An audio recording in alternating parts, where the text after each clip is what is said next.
আশা করি তোমরা সবাই ভালো আছো। সহজ সরল রান্না চ্যানেলে তোমাদের সবাইকে স্বাগত জানাই। আজ আমি একটা রসমালাই বানিয়ে দেখাবো।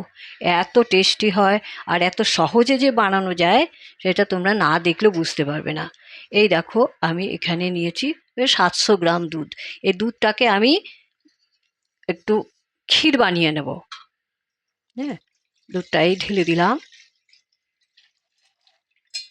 এই দুধটা আমি ক্ষীর বানিয়ে নেব।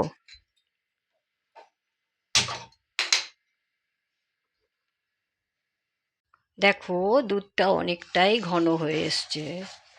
আমি আরেকটু টেস্ট করার জন্য আমি এই দেখো 2 চামচ পাউডার দুধ দিয়ে দিচ্ছি, মিল্ক পাউডার। হ্যাঁ, এই দেখো মিল্ক পাউডার দুই 2 চামচ দিয়ে থেকেই একটু গরম দুধ নিয়ে এর মধ্যে ঘুলে দিয়ে দেবো। এতে টেস্টটাও ভালো হবে আর দুধটাও তাড়াতাড়ি ঘন হয়ে যাবে।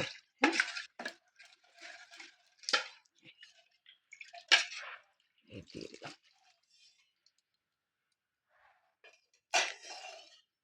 দেখো, ক্ষীরটা কিন্তু হয়ে এসছে, হ্যাঁ না? আমি এর মধ্যে দুই 2 চামচ এলাচ গুঁড়ো আর চিনি একসাথে মিক্স করে পেস্ট করে নিয়েছিলাম, আমি এখান থেকে 2 চামচ দিয়ে দিচ্ছি। এবার এটাকে মিক্স করে নেব।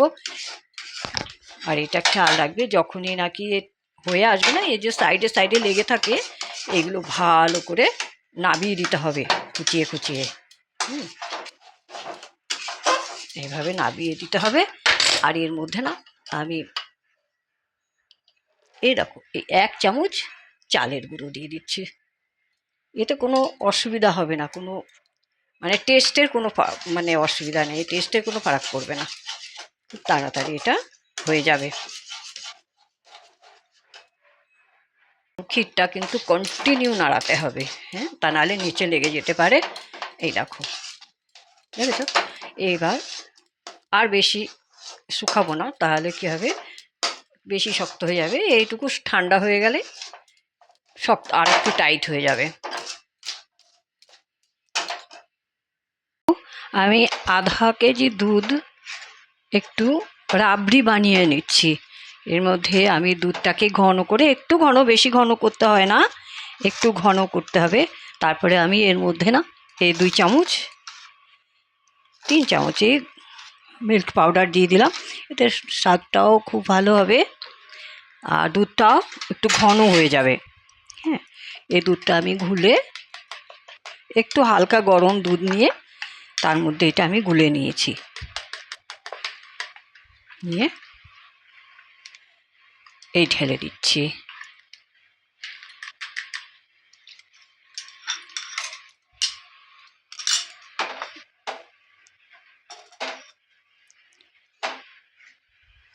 একটু রাবড়িটা বানিয়ে নেব।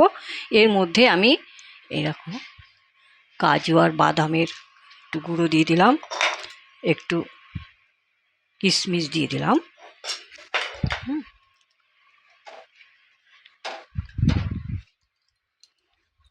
এর মধ্যে এই যে আমি মিশিয়ে রেখেছিলাম মিক্স করে রেখেছিলাম চিনি আর ছোটো এলাচ, ওইটাই আমি এটা দিয়ে দিচ্ছি 3 চামচ। যে যেরকম মিষ্টি খাবে সে বুঝেই মিষ্টি দেবে, কম বেশি খেতেই পারে। তো আমি এইখানে 3 চামচ মিষ্টি মিক্স করে দিয়ে দিলাম। আমি পাউডার করে নিয়েছিলাম যে, এটা পাউডারটা দিয়ে দিলাম। দিয়ে এটাকে একটু ঘন করে নেবো, বেশি ঘন করতে হবে না, একটু ঘন করে নিয়েই রাবড়ি হয়ে যাবে। ঠান্ডা করে নিতে হবে একটু। হ্যাঁ, এর মধ্যে আমি দেখো 4 পিস ব্রেড নিয়েছি। ব্রেডের এই সাইডগুলো কেটে নিতে হবে। এই কেটে আমি তারপরে তোমাদেরকে দেখাচ্ছি কিভাবে করতে হবে। দেখো, এইভাবে আমি এই পার্টটা কেটে নিচ্ছি, ব্রাউন পার্টটা।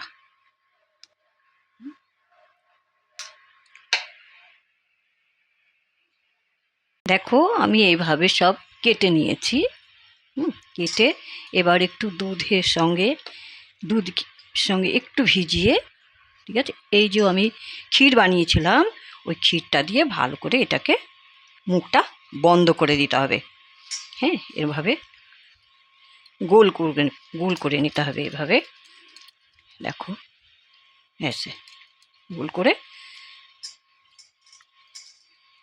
এইভাবে একটা পাত্রে রেখে দিচ্ছি। এইভাবে আরেকটা দেখিয়ে দিচ্ছি। এই দেখো ক্ষীর দিয়ে ভিতরে এইভাবে গোল করে এটা মুখটা বন্ধ করে দিতে হবে। এই দেখো এইভাবে আমি সবগুলো বানিয়ে নিচ্ছি। দেখো আমি এই যে সবগুলো বানিয়ে নিয়েছি। হ্যাঁ, এই দেখো এবারে যে আমি দুধটা বানিয়েছিলাম, যে রাবড়িটা বানিয়েছিলাম, সেই রাবড়িটাই এর উপরে ঢেলে দেবো। এই দেখো